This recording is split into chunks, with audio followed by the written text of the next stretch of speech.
आपने कभी सुना है किसी को ये बोलते हुए कि मुझे जिंदगी में कुछ छोटा हासिल करना है? नहीं सुना होगा। हर किसी को तुमने यही बोलते सुना होगा कि मुझे जिंदगी में कुछ बड़ा हासिल करना है। शायद तुम्हें भी कुछ बड़ा ही हासिल करना होगा, लेकिन सवाल ये नहीं है कि तुम्हें हासिल क्या करना है। तुम्हारी मंजिल बड़ी है या छोटी, तुम्हारा लक्ष्य बड़ा है या छोटा, अभी तो तुमने पहली सीढ़ी चढ़ी है, लेकिन कम से कम तुमने अपने मन में यह सोचा तो सही कि तुम्हें कुछ हासिल करना है। कम से कम इसी सोच की वजह से तुम कुछ कोशिश तो करोगे। तुमसे ज्यादा गिरे हुए तो वो लोग होते हैं जिन्होंने आज तक यही नहीं सोचा कि उन्हें कुछ हासिल भी करना है। बड़े और छोटे का सवाल तो अभी शुरू भी नहीं हुआ है, लेकिन ये तो केवल पहली सीढ़ी है। सोचने से कहाँ मिलते हैं तमन्नाओं के शहर, ये शायरी आपने जरूर सुनी होगी। सोचते रहने वाले, बातें करते रहने वाले, बड़ी बड़ी फेंकने वाले दोस्तों के बीच तो फेमस हो सकते हैं, लेकिन दुनिया उन्हें नहीं जानती। तो अगर तुमने बातें करना छोड़कर हकीकत में प्रयास करने शुरू कर दिए हैं तो तुम दूसरी सीढ़ी भी चढ़ चुके हो।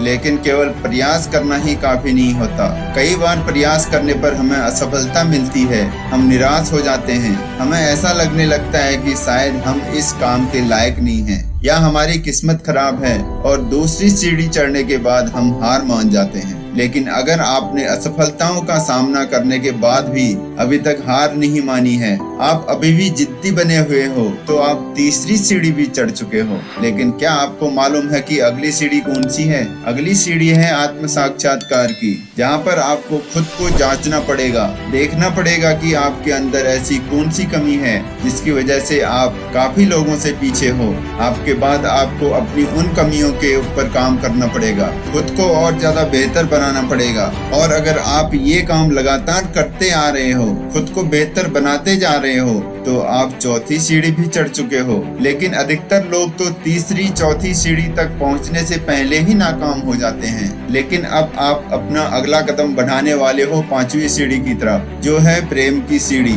आपने कई बार कृष्ण भक्तों को यह बोलते हुए सुना होगा कि उन्हें भगवान श्री कृष्ण से प्रेम है, चाहे वो भक्त स्त्री हो या पुरुष। लेकिन ये बात सुनने में थोड़ी अटपटी लगती है, क्योंकि अधिकतर भारतीय लोग इस बात का सार नहीं जानते। पांचवी सीढ़ी मंजिल को पाने की अंतिम सीढ़ी होती है। हो सकता है आप भक्ति न करते हों, लेकिन फिल्में तो देखते ही होंगे, और ये डायलॉग तो आपने सुना ही होगा कि किसी चीज को अगर शिद्दत से चाहोगे तो पूरी कायनात आपको उससे मिलाने में लग जाती है। ये होती है प्रेम की ताकत, लगन की ताकत, और यही होती है पांचवी और आखिरी सीढ़ी। आपको इसी ताकत का इस्तेमाल करना पड़ेगा। सारी निराशाओं से ऊपर उठकर खुद को मंजिल के लायक कर आपको अब उसे प्राप्त करने के लिए लगातार प्रयास करने पड़ेंगे। और उन प्रयासों के लिए आपको अपने मन को नहीं, बल्कि आपको अपने मन से ही प्रयास करना है। और कोई भी मनुष्य किसी भी चीज, वस्तु या लक्ष्य को पाने के लिए तभी मन से प्रयास करता है जब वह उससे प्रेम करता है।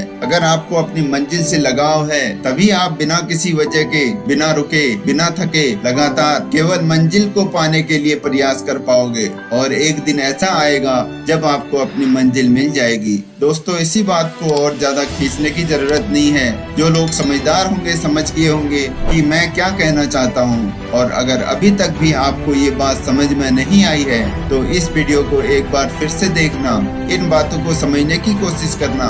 अगर आप ये 5 सीढ़ियाँ चढ़ गए, इन बातों को समझ गए, तो फिर आपको किसी और वीडियो को देखने की जरूरत नहीं पड़ेगी। तुम जिस मंजिल को पाना चाहोगे वो मंजिल तुम्हारे कदमों में होगी। तो सकारात्मक सोच के साथ अपने लक्ष्य की तरफ बढ़ते चलिए। मैं मिलूंगा आपसे अगले वीडियो में। सुनते रहिए KMT मोटिवेशन। जय हिंद, जय भारत।